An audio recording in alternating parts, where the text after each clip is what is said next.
Hey everyone, my name is Yoshi. Welcome back to my FlossTube channel. If you're a returning subscriber, thank you for your continued support.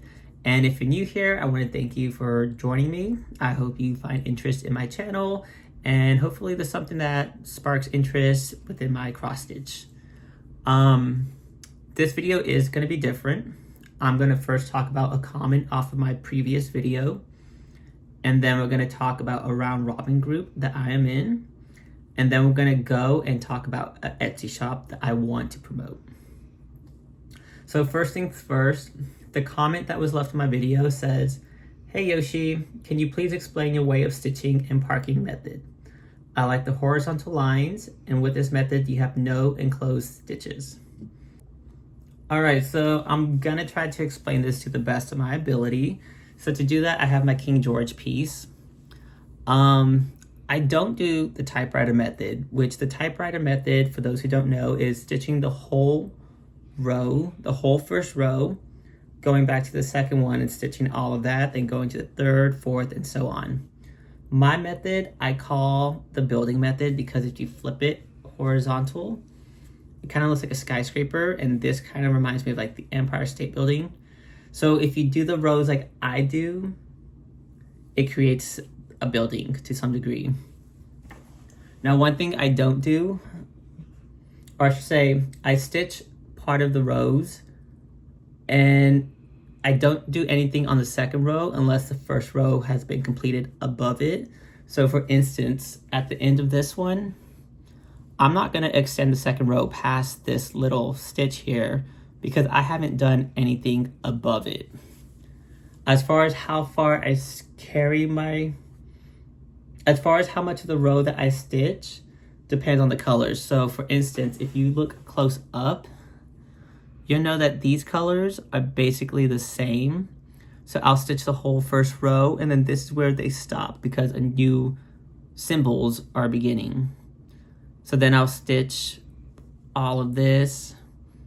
And then if I want to extend it, I'll maybe do this little section here. And then I stop because new colors are inserted. And you can kind of see these colors are different from all of this. So that's how I carry my stitches. Now for the second row, let's say I completed up from here all the way to here. I'm gonna park anything that I have below it. And then I'll stitch the second row. And as far as my parking method, I only carry my floss up to 6 spaces. So if I have a symbol here and it's 7 spaces below, I'm gonna end it. I don't like to carry floss.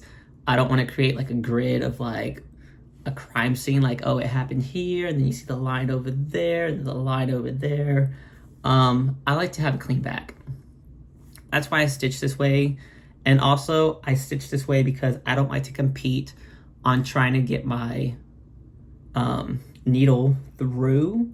So if you do cross country, you leave gaps all over the place. And then as you get that color, you know you complete it.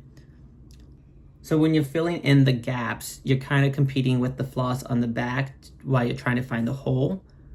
And I know some people just push the needle through and then you hear like a little pop. The needle for me should go in effortlessly. If I'm pushing the needle through, there's something wrong. And I don't like to do that. So by stitching this way, my needle is never competing with the floss on the back to get through. And I don't stitch a stitch by stitch by stitch. I do maybe sections, like maybe 20, however long the section is. I'm just throwing out a number. So maybe if it's 20 stitches, I'll stitch all of them, which I have a lot of needles going. And then I'll go back and complete them. And then I park them, then do the same thing over and over again.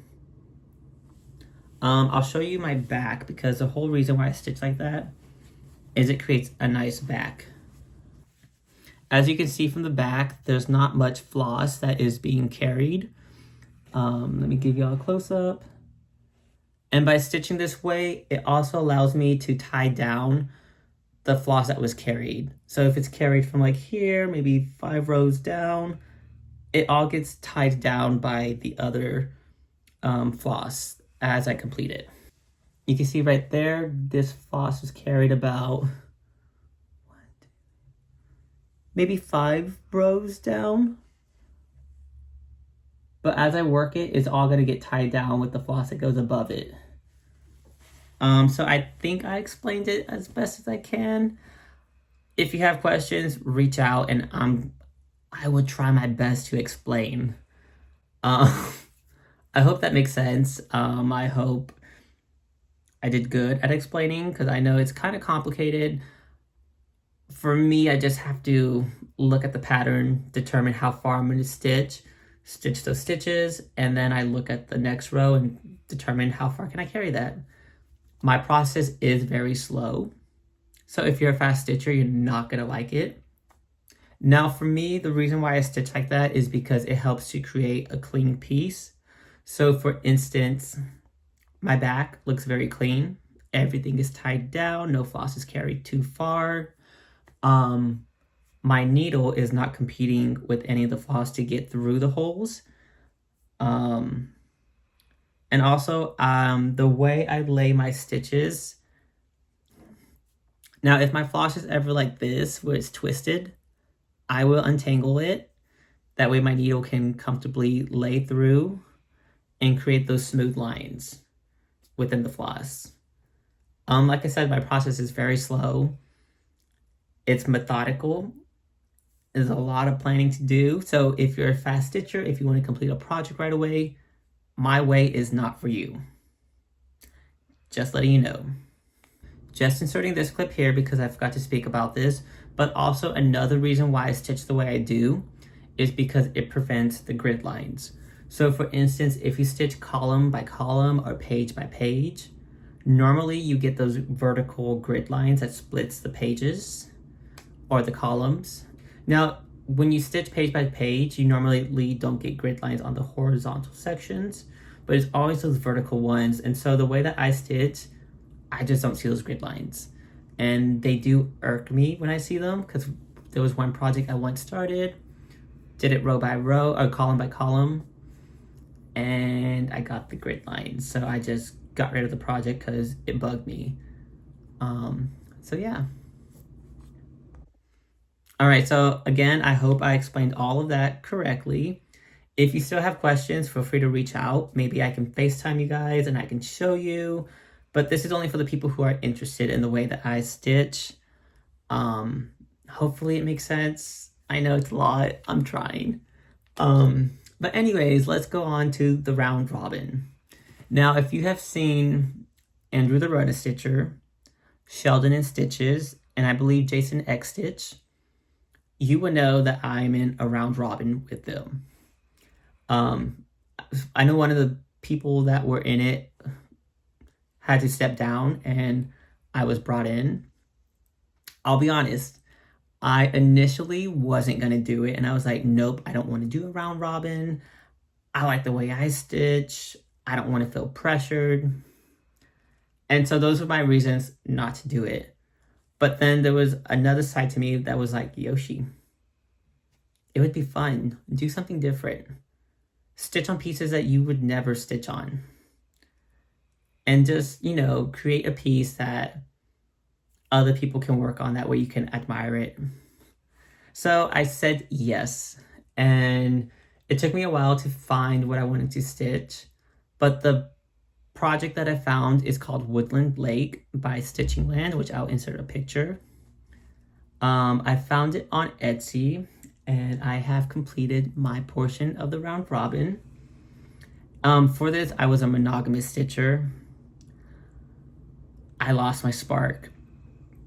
The last few weeks, I was just not happy. But I told myself, I'm like, you have to finish before you can stitch on another project. That way, no one is relying on you to finish and you're not holding the group back. So, this is my project. So I have dog hair. So I have completed my section. It's about 4,500 stitches almost. I think I have the biggest project out of them all, and I think they're gonna hate me once they receive it because they're gonna be like, Yoshi, this is a lot of stitches. But yeah, here's a close-up. And yeah, I can't wait. I think it's going to Jason, and I think we're gonna try to meet up to exchange this piece. I need to verify that. I don't know for sure, but I think Jason will be getting my whip.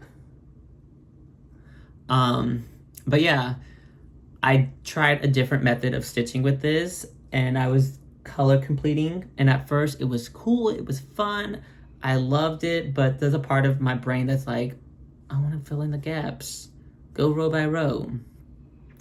And so I completed like 15 colors almost out of the 20, and in the last few stitches I was just not feeling it. My needle was competing to go through the holes,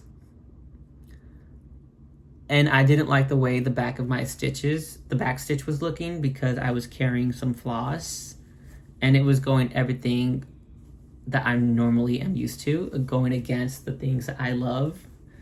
But I did manage to have a good, nice back.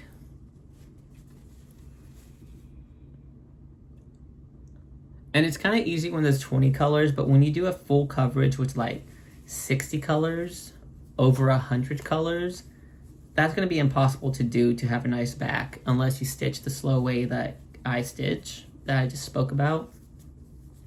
So yeah, I tried a new approach, didn't like it, and so I'm gonna continue stitching the way I stitch. This was just an experiment. I allowed myself to be free and do something different, and I didn't like it. But yeah, this is my portion of the round robin. The last thing I want to speak about is the Etsy shop that I got my piece from. Now, I am not affiliated with this Etsy shop. They do not know I'm doing this. I'm not getting anything out of it, but I do want to promote Stitchingland, which is on Etsy, and they have some nice pieces. So if you guys are doing a round robin or want to start one, look at the pieces, because the pages are perfectly divided into 4 sections. So for instance, the page that I did was one complete page. Page 2, the next person will do. Page 3 and page 4. So it's perfectly divided, so you don't have to divide anything. And plus, it makes cute little round pieces that you can throw in a hoop, put on the wall eventually. And they have a lot of nice projects. So I'm gonna insert a few pictures here. My favorites were the whale, the astronaut one. I'm trying to remember what they had. They had some good scenery ones.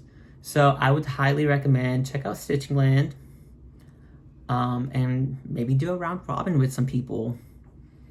I know Jason started a huge group of people. He had his Google whatever open, Google Docs, whatever, the questionnaire. And I think he got about 70 something people. So there are a lot of round robins that have been started. But if you're not in one, or if you want to pick up another one, highly suggest looking at Stitchingland. All right, so I think that is everything for this video. I hope I explained everything correctly.